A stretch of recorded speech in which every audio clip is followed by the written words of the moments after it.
Good afternoon, everyone. It's Katie from Without a Crystal Ball. I am so excited because in between the streams, I at Without a Crystal Ball, I always say welcome. It's Katie. I know. You guys know I am without a crystal ball, but I just hit 50,000 subscribers. I am so happy, so excited. Thank you guys so much for subscribing to my channel, for being here, for all the content, for supporting me in this past year. I know my channel says that I've been around since October of 2018, but I actually didn't upload my first video until March of 2019. So what, 8 months ago? No, 9? Is that 9? 8? 8 months ago was my first upload on YouTube. And so, yeah, I'm amazed. In 8 months, from 0 to 50K, I am so excited. You guys obviously are loving this content, so thank you so much from the bottom of my heart. And one of the stories that we have been covering is related to the Real Housewives, Teresa and Joe Giudice. So if you know this channel, you know that I cover a wide variety of topics. I have this sort of interest in the wider societal impacts of reality television and how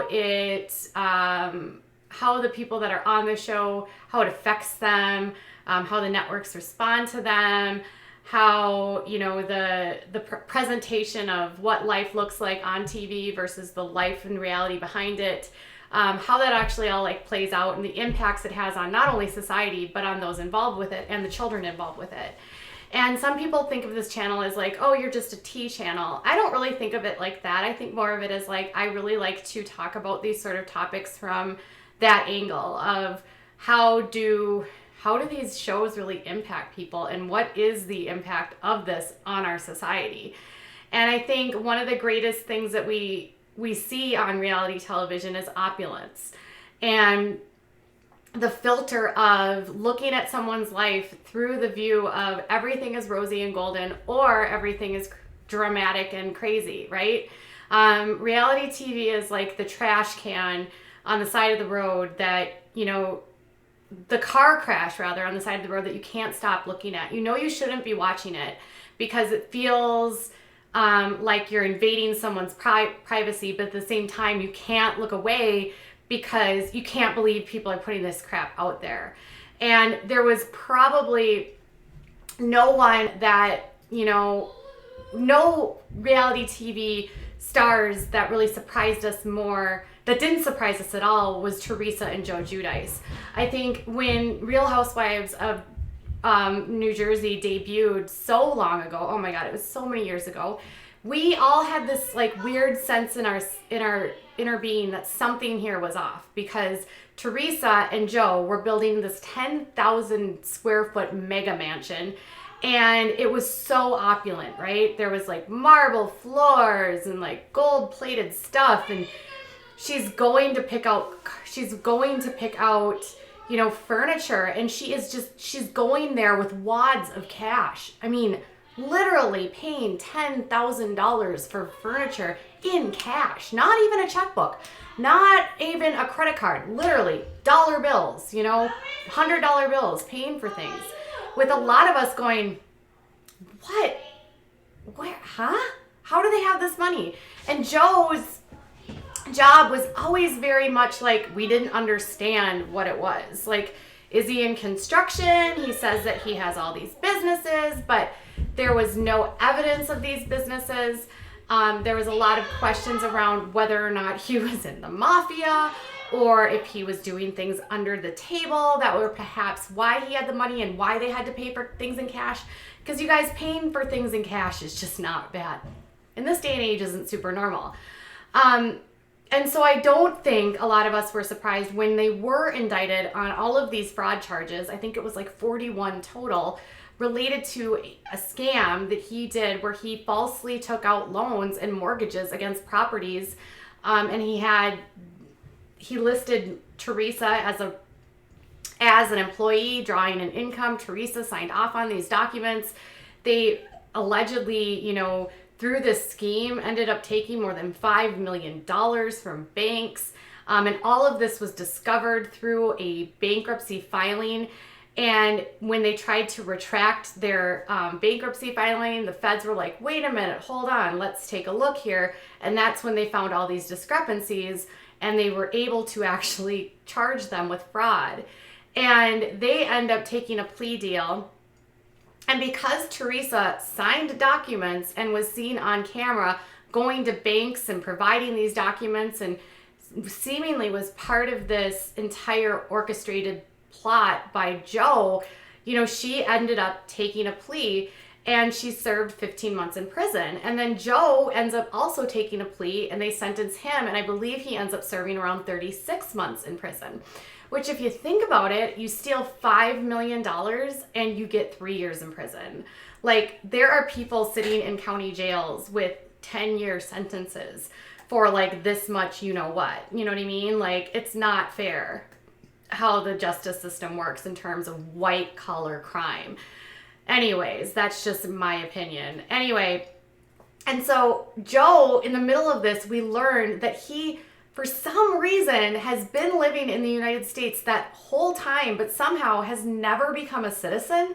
And so when he's convicted, we learn, almost like shocked, that he's going to be deported because the justice system and the United States government has deemed his crimes against the government so severe that he warrants deportation to his native country, Italy, which he came from when he was a year old.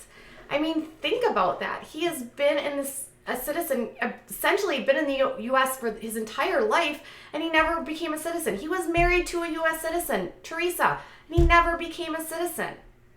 What? Why? That's so wild. His whole family becomes citizens. All of his siblings are citizens. His parents never make him a citizen. It's just, it doesn't make sense, right? So some of us are like, this can't be real. Well, it turns out it is real, and they deport him. And so while he's in prison, they're fighting this deportation, and eventually an appeals court is like, you're done. You know what? You're done. You cannot stay. The crime you committed is so egregious. You stole so much money. You are not allowed to be in the United States anymore. You are not around. Like, go, leave. And that's well within the rights of the U.S. Constitution if you don't become a citizen. So he gets out of prison, then he goes into an ICE detention center. And so some people seemingly think, well, he's going to fight it, right? He's going to stay in the detention center until everything plays out. He's going to go all the way. Then this fall, he decides, just kidding, I'm going to go to Italy, which was a huge issue because leaving the U.S. when you have an active immigration case going on, is almost like saying, I give up.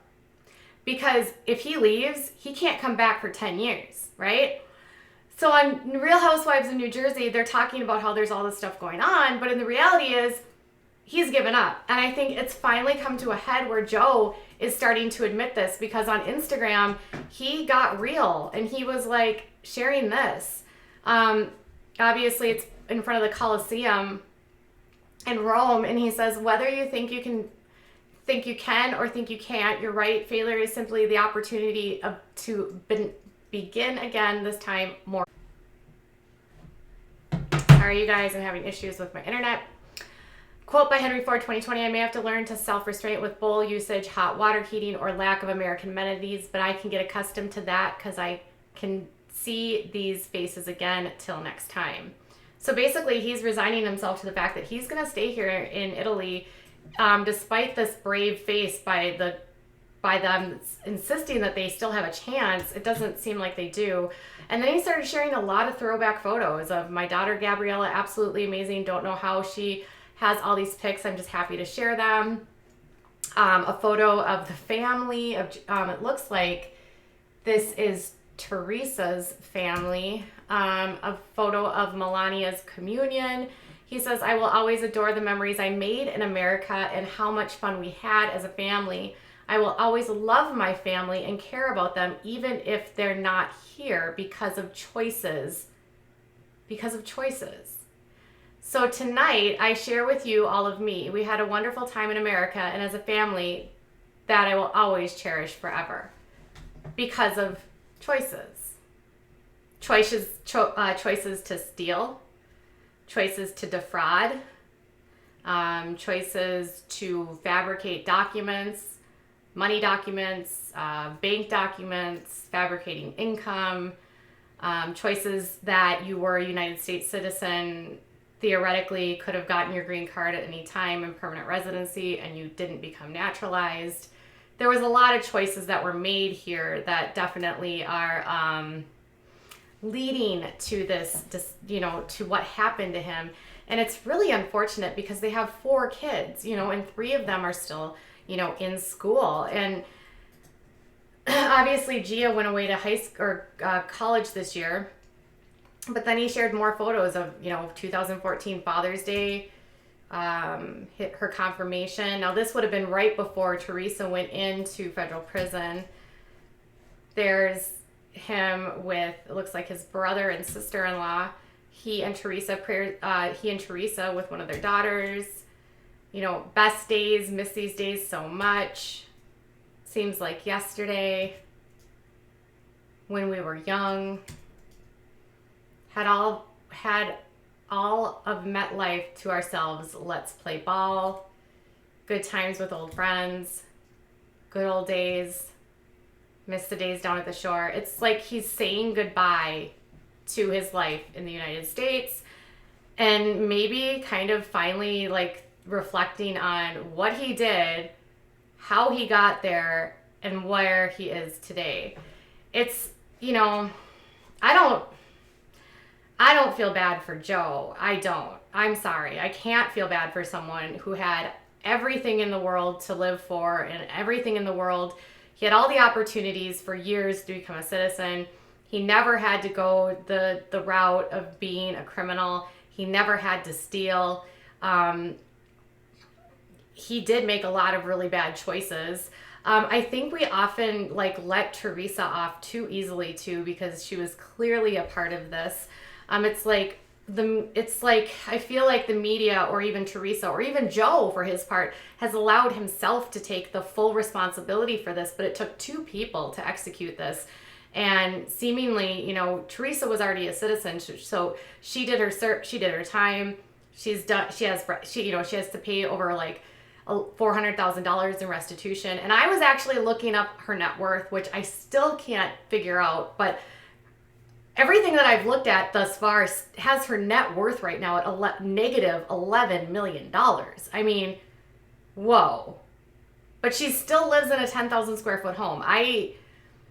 I can't believe with all of this that the feds did not seize that home. I mean, how did they not seize that home? How did they save the house? I'll never understand that part of it. So Joe is moving on, I guess, and sad to say he's saying goodbye to America. And when someone is deported, they are not allowed to come back for 10 years. So he's going to be away from the United States for 10 years. He is 48 years old, 50. The next time he could step foot in the United States would be when he's approaching 60. It's a long time.